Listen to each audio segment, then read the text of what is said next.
Hello' friends, মই ধনজিত গগৈয়ে এই চেনেলটোত তোমালোকৰ বাবে এডুকেশ্যনেল ৰিলেটেড ভিডিঅ'সমূহ আপলোড কৰিম।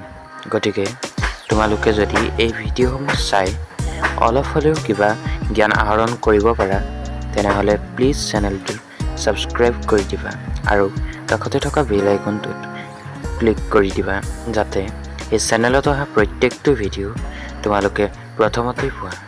লগতে বন্ধু বান্ধৱীসকলক এই ভিডিঅ'টো শ্বেয়াৰ কৰি দিবলৈ নাপাহৰিবা। চ' ফ্ৰেণ্ডছ, আজি আমি আলোচনা কৰিবলৈ গৈছোঁ 10ম শ্ৰেণীৰ ব্ৰজাৱলী ভাষাৰ পদ্য বৰগীতৰ মূল ভাৱটো।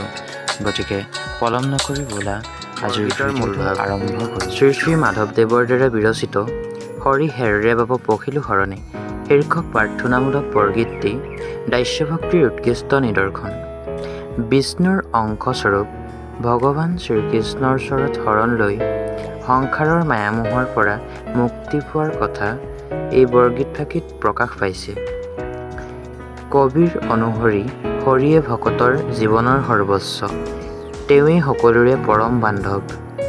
বৰগীত কবিতাটোৰ জৰিয়তে মহাপুৰুষ শ্ৰী শ্ৰী মাধৱদেৱে ভগৱান শ্ৰীহৰিৰ অপাৰ মহিমাৰ বিষয়ে বৰ সুন্দৰকৈ সাৱলীল ভাষাত প্ৰকাশ কৰিছে।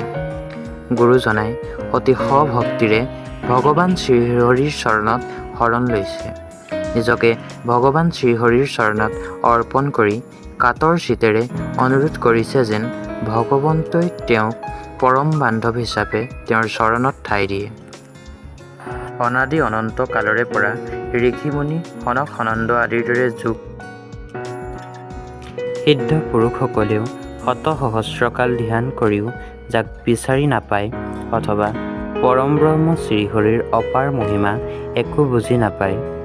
বেদ উপনিষদ আদি নিগম শাস্ত্ৰসমূহেও যাক বিচাৰি নাপায় বা তেওঁৰ অপাৰ মহিমাৰ কথা উপলব্ধি কৰিব নোৱাৰে, তেওঁৰ দৰে এজন মহান পুৰুষক উপলব্ধি কৰাটো সাধাৰণ মানুহৰ বাবে তেনেই অসম্ভৱ।